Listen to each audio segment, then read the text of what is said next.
Eh bien salut tout le monde, c'est Flo, j'espère que vous avez la forme. Aujourd'hui mon top hardware 2021, donc première partie 2021, j'avais envie de faire un petit point avec vous sur tout ce qui me plaît en ce moment, tout ce que je vous conseille. Donc à chaque fois sur ma chaîne je privilégie le rapport performance-prix ou alors qualité-prix, donc je vais en tenir compte bien sûr dans cette vidéo, je mettrai également dans la description tous les liens que je vous présente. Alors déjà je vous laisse voir un petit aperçu déjà de tout ce que je vais vous présenter dans cette vidéo. Regardez. Regarde, oh, j'en peux plus, je vais tout casser, il faut que je range tout, en plus j'ai tout déballé de mes placards, il faut que je range tout après la vidéo. Donc comme vous voyez, on va pas mal parler hardware dans cette vidéo, donc voilà, n'hésitez pas également à partager dans les commentaires ce que vous aimez pas en ce moment. Bien sûr, je vais faire une petite parenthèse carte graphique, j'avais pas envie d'en parler parce que c'est un sujet qui fâche, mais je vais en parler un petit peu bien sûr dans cette vidéo. Donc on commence premièrement par les processeurs. Donc processeur que j'aime bien, entrée de gamme, celui qui est vraiment sympathique, c'est le Ryzen 3 3200G en ce moment à bon prix, qu'on retrouve un petit peu partout, mais là environ 120-130 €. C'est un processeur 4 cœurs avec une partie graphique intégrée, c'est ça que j'apprécie dans l'entrée de gamme. Donc il y a le petit G, je le rappelle à la fin, pour les AMD Ryzen. Donc c'était une partie Vega 8 intéressante pour jouer en 1080p faible, plutôt pour jouer en 720p, c'est vraiment pour se monter une petite config en attendant les cartes graphiques. Donc 120 € c'est vraiment pas mal, le ventirad qui est inclus, donc c'est des versions OEM, vous recevrez pas la boîte. Dans tous les cas, ça reste un processeur très bien. J'aime bien également le Core i3 10100F qui est un petit peu plus dur à trouver. Après, dans cette gamme de prix, ça reste des processeurs intéressants pour jouer en 1080p. Ce ne sont pas des foudres de guerre, mais c'est vraiment très intéressant pour se monter des petites configs à 400-500 € en attendant d'acheter plus tard une petite carte graphique. Donc justement, en parlant des processeurs G à la fin avec une partie graphique intégrée, vous savez que les processeurs actuellement de chez Ryzen, c'est les 5000. Donc il y a les G qui arrivent très prochainement, donc à une partie Vega intégrée. Donc malheureusement, la partie processeur est vraiment excellente, ça reprend vraiment les processeurs 5000 qu'on connaît, donc c'est-à-dire pour le Ryzen 7 par exemple, Quaker 16 Thread, mais la partie graphique, ça reste quand même assez ancien, donc Vega 8, Vega 7, Vega 6, alors qu'il y a le Vega 11 sur le Ryzen 5 3400G qu'on a testé dans le PC à 400 €. Ça reste vraiment assez ancien, ça reste correct pour jouer vraiment en attendant les cartes graphiques, mais c'est toujours bon à prendre. Si le prix est le même, tant mieux. Ce serait bien que les GPU embarqués soient de plus en plus puissants pour remplacer plutôt, on va dire, les cartes graphiques entrée de gamme. Ça peut être super sympa d'avoir une partie graphique intégrée qui permet de jouer en 1080p, même si ce soit qualité faible, mais dans de bonnes conditions, c'est-à-dire à plus de 60 fps, nos jeux. Au niveau carte mère, ce que j'aime bien associer, c'est la petite Gigabyte B450M DS3H, c'est une valeur sûre. Pour 67 € en ce moment, c'est vraiment super intéressant, il y a tout ce qu'il faut pour du micro ATX, donc c'est pour se monter une configuration plutôt compacte. Également promotion, pour ceux qui veulent une carte mère plutôt format ATX pour mettre dans un plus gros boîtier, si vous comptez faire évoluer plus tard votre configuration, par exemple mettre un Ryzen 7 3700X dessus et après rajouter une carte graphique. Donc 79,90 € pour la MSI B450 Gaming Plus Max. Alors maintenant on va parler du processeur milieu de gamme que j'aime tout particulièrement en ce moment. Je vous ai souvent parlé du Core i5 10400F que je trouvais super intéressant. Là son successeur est tout aussi intéressant, mais attention, le prix commence à monter tout doucement. Donc Core i5 11400F que j'ai trouvé à excellent prix sur le site PC Componentes. Donc site espagnol, il y aura des petits frais de port à rajouter, donc 164,90 €. Il est vraiment excellent. Également vous pourrez acheter la version sans le F. C'est-à-dire que les versions chez Intel sans le F ont une partie graphique intégrée. Alors pour jouer, ce sera plutôt vraiment du 720p, c'est vraiment juste pour dépanner ou des jeux qui sont vraiment pas très gourmands, mais c'est vraiment moins performant que les Vega de chez Ryzen. Dans tous les cas, excellent processeur que j'aime tout particulièrement. Il se place au niveau de performance au-dessus d'un Ryzen 5 3600 et en dessous par exemple d'un Ryzen 5 5600X.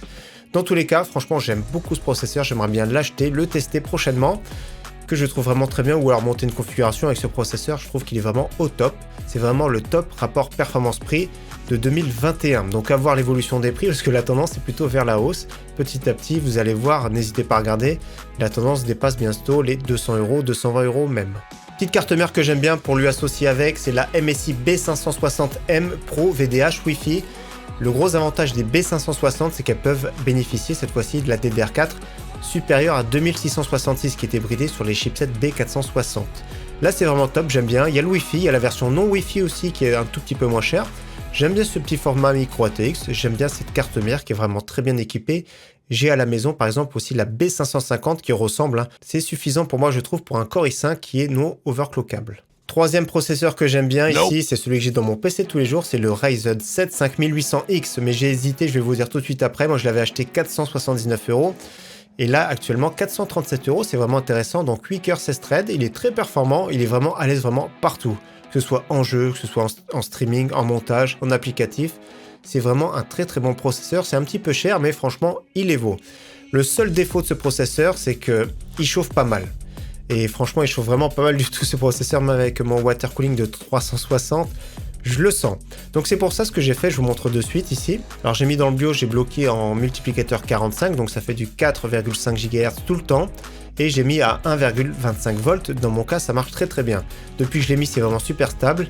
Et là, franchement, il est beaucoup plus silencieux et ça j'apprécie. Donc c'est possible, comme on dit, d'undervolter la tension du processeur pour avoir moins de chauffe et du coup moins de bruit. C'est vraiment super intéressant. Donc moi ça me suffit, hein. C'est sûr qu'en manuel on peut avoir beaucoup plus performant.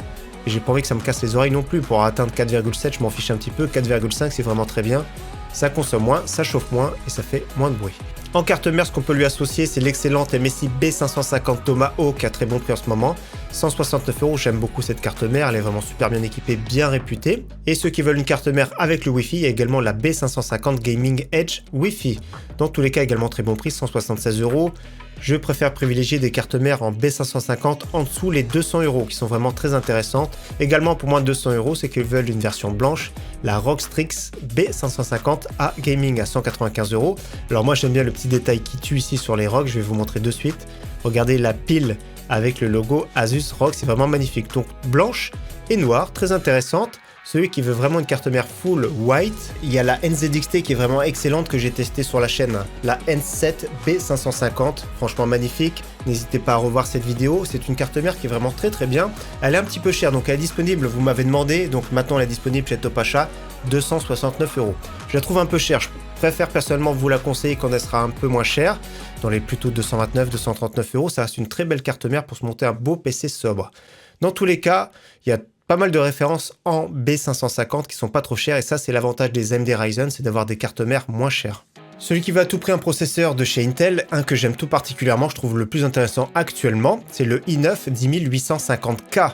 Pour 400 € environ, il est vraiment très intéressant, c'est un processeur 10 cœurs 20 threads qui est vraiment hyper polyvalent également.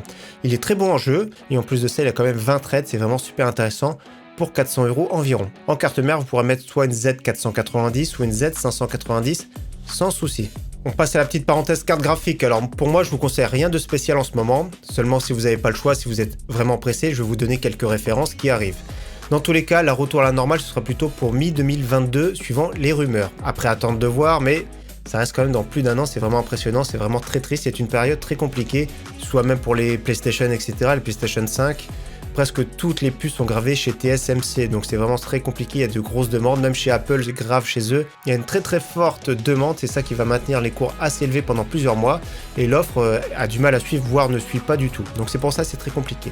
Quelques références qui arrivent sur les GTX 1650 que j'ai partagé sur Twitter, mais franchement c'est 100 € trop cher, on va dire 100 € ou 80 € trop cher.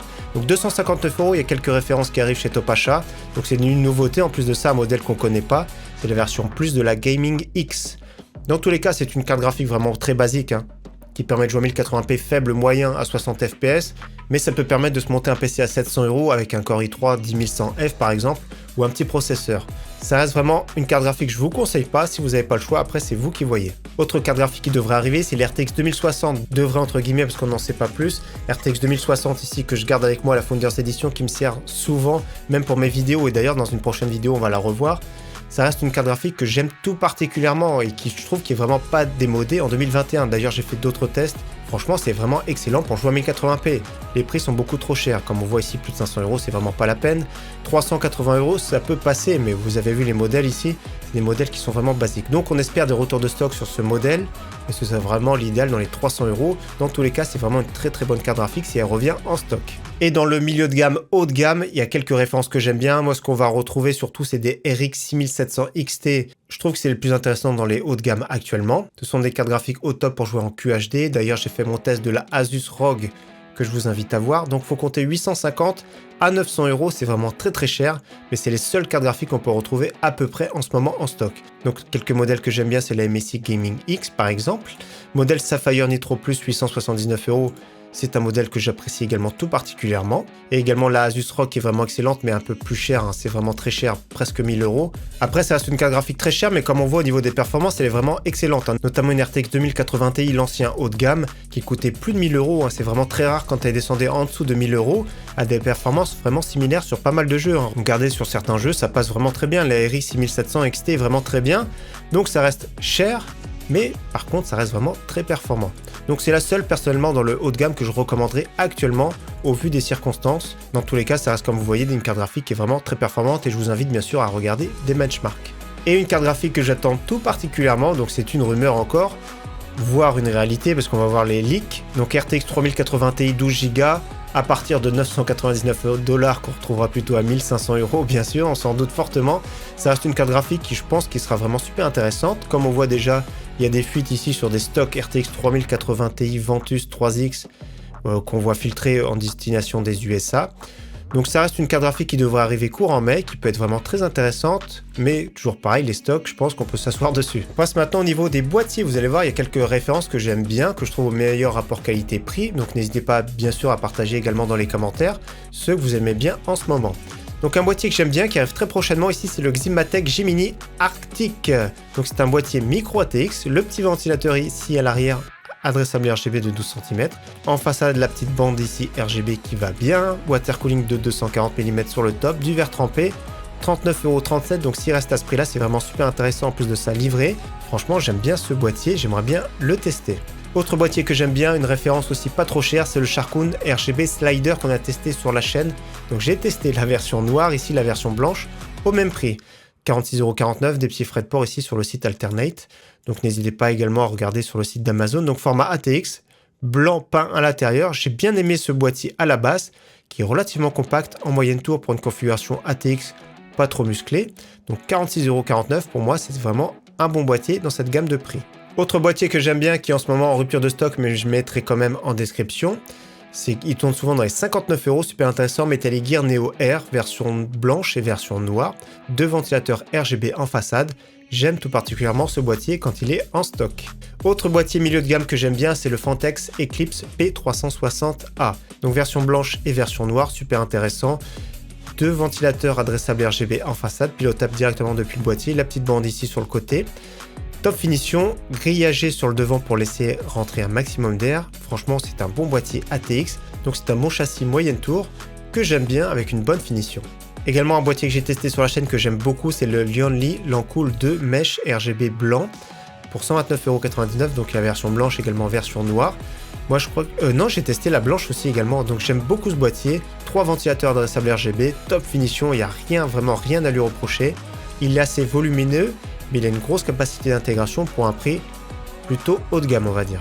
Autre boîtier très intéressant que j'aime bien, donc version noire également et version blanche, le Corsair iQ 4000X RGB avec 3 ventilateurs RGB en façade.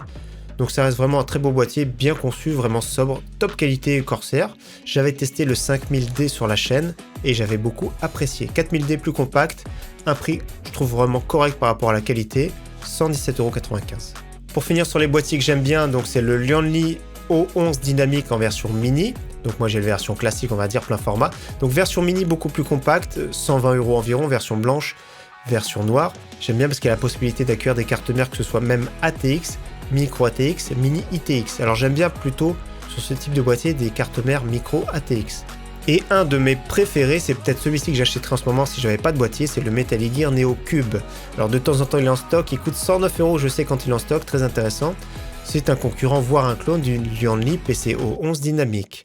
J'aime bien, la particularité c'est de pouvoir accueillir une deuxième configuration à l'arrière. Il faudra bien sûr dans ces cas-là une alimentation spécifique. Donc beau boîtier, grosse capacité de water cooling et j'aime beaucoup celui-ci, il est vraiment top finition avec la petite bande LED avec un petit contrôleur intégré. Alors maintenant qui dit boîtier dit alimentation, je vais vous donner mon top des alimentations dans un budget bien sûr défini, du moins cher au plus cher. J'essaye toujours le rapport performance-prix ou qualité-prix. Donc le moins cher que je préfère c'est les Cooler Master MWE 550 watts White. Donc c'est la version 2, faites bien attention. prenez la version 2. J'ai également la version 650 watts. Des fois, elle tourne dans les 33, 37 euros. Comme celle-ci, j'avais acheté 37 euros. Donc, c'est vraiment bien pour des configurations qui sont vraiment pas musclées. Pour une configuration plutôt entrée de gamme, milieu de gamme jusqu'à 600 euros, ça passe vraiment très bien. Au-delà, je vous conseille pas. Je vous conseille surtout pas ce type d'alimentation dans un PC à 1000 euros. Dans tous les cas, ça reste une alimentation très correcte qui est un petit peu bruyant, certes, mais souvent qu'on retrouve à 33 euros, je vous ai dit, pour la version 550 watts et 37 euros comme ici pour la version 650 watts. Autre alimentation que j'aime bien plutôt dans un PC, on va dire à 600-700 euros, c'est la Be Quiet System Power 9. Donc ici 600 watts 80 plus bronze, prix très intéressant, 62,30 euros. Donc plutôt alimentation milieu de gamme, c'est pas du modulaire à ce prix-là certes, mais ça reste vraiment une alimentation très convenable. Cette fois-ci, on passe à une alimentation plutôt moyenne gamme supérieure, avec une alimentation de chez Antec 80 plus Gold, 600 watts, 76,99 €. Une alimentation très intéressante. Pour un PC, on va dire entre 800 et 1000 euros, ça peut être vraiment très bien. 76,99 €, c'est un bon prix, elle est souvent à ce prix-là, donc il y a également la version 700 watts, si vous préférez. Donc maintenant on passe plutôt aux alimentations haut de gamme, on va pas aller dans le très haut de gamme, donc on reste dans du très correct, comme je vous ai dit, NZXT C650, donc 650 watts 80 plus Gold, full modulaire, c'est celle qui me sert dans ma deuxième config pour ma configuration de référence pour tester les boîtiers. Donc 105 €, c'est vraiment un très bon prix, elle fait partie parmi des meilleures, elle est vraiment top finition, bien finie, full modulaire, c'est très intéressant, donc franchement c'est vraiment une très bonne alimentation, des fois la version 750 watts, et à peine plus cher également. Pour celui qui a besoin d'un peu plus de puissance également, nous avons la Corsair RM 850 watts 80 plus Gold qui est vraiment très intéressante à 137,99 €. C'est pas la meilleure, mais elle est vraiment très correcte, ça reste quand même une très bonne alimentation full modulaire. 137,99 € pour 850 watts, c'est vraiment top pour une carte graphique haut de gamme. Autre alimentation qui est vraiment super intéressante, c'est la Aorus GPAP 850 GM, donc 80 plus Gold. 850 watts, 126,90 €. Ne pas confondre avec la version Gigabyte qui est à fuir. Celle-ci, on peut la conseiller sans problème, qui est vraiment super bien réputée. Donc 126,90 €, c'est vraiment super intéressant pour une 850 watts, 80 plus Gold. Donc il y a des petits frais de port également à rajouter, mais ça reste vraiment très bien, une alimentation à recommander. Et maintenant, pour ceux qui cherchent une alimentation plutôt SFX, je vous recommande la Cooler Master V650 SFX Gold, également disponible en 550 watts, 750, 850 watts. Mais la 650 watts, meilleur rapport qualité-prix, donc garantie 10 ans, je vous la montre, elle est ici. C'est vraiment très compact pour des configurations mini ITX. Pour des boîtiers, il n'y a vraiment pas le choix, des fois, des boîtiers très compacts. Franchement, c'est impressionnant, elle est super lourde, ça reste vraiment une excellente alimentation à recommander. Au niveau refroidissement, maintenant je vais vous donner quelques références que j'apprécie tout particulièrement, notamment ici en entrée de gamme, le Deepcool Gamax GT en RGB. Pourquoi je le recommande? Déjà parce que c'est un 120 mm qui est vraiment pas très cher avec un beau look. Donc c'est cette version là GTE, donc 36,99 €. Il y a souvent des petits coupons impliqués qui baissent le prix dans les 30 €. Donc ça reste vraiment une très bonne référence. Donc il faut vraiment faire attention à la hauteur, par exemple ici 157 mm, il faudra regarder les specs de votre boîtier. Autre référence que j'aime beaucoup, que j'ai déjà testé, que j'ai déjà présenté sur la chaîne, c'est le Arctic Freezer 50. Il est juste ici à côté de moi, il est dans sa boîte, regardez.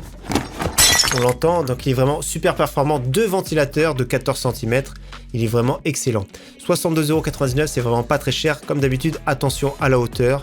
Donc 62,99 €, le petit contrôleur avec la télécommande, il est vraiment impressionnant. Après c'est un carénage en plastique, personnellement je suis pas trop fan du look.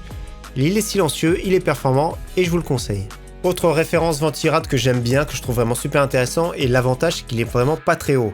Donc c'est le Seeed Fuma 2, 2 ventilateurs de 120 mm, vraiment pas très cher en plus de ça, 58,90 €, beaucoup de qualité, très bon refroidissement, silencieux, regardez. Après je suis pas trop fan personnellement du look des ventilateurs, mais le ventirad en lui-même je le trouve vraiment très bien.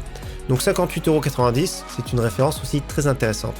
Au niveau water cooling, on passe sur un 240 mm, le Cooler Master Master Liquid ML 240L version 2 RGB que j'ai ici avec moi. Je ne l'ai pas déballé d'ailleurs celui-ci. Je le trouve très intéressant dans les 70 €. Il a un bon look, une bonne finition, très convenable au niveau des performances. En plus de ça, il n'a rien envie à certains qui sont quand même au double du prix. Enfin, double, j'abuse un petit peu, mais vous m'avez bien compris. Dans tous les cas, regardez, je le trouve vraiment très bien. Donc c'est du RGB, une seule couleur à la fois.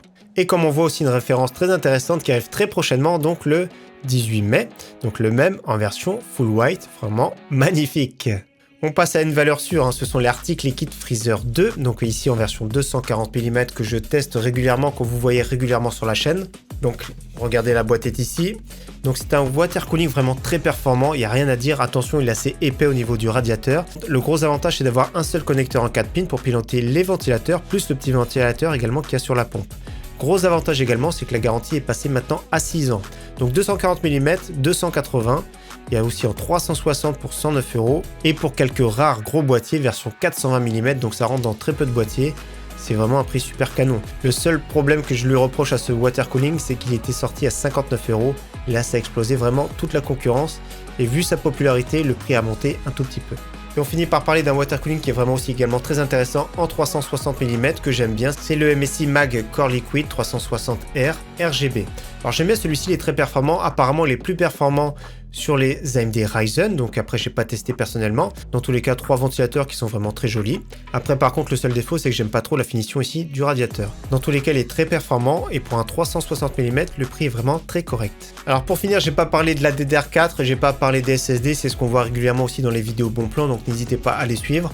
C'est vrai que la DDR4, la tendance est haussière, fortement haussière. Le seul kit intéressant, je trouve, en ce moment, c'est ici le Clef Crace X en RGB pour 83,99 €. Dans tous les cas, c'est vraiment assez cher et c'est pour ça que je vous invite à suivre vraiment régulièrement les vidéos bon plan. Donc voilà pour cette vidéo, merci à tous de l'avoir suivi, j'espère qu'elle vous aura plu encore une fois. N'hésitez pas à partager bien sûr dans les commentaires vos références, vos coups de cœur de ce début 2021. Je vous dis à très bientôt sur ma chaîne. Ciao, bye!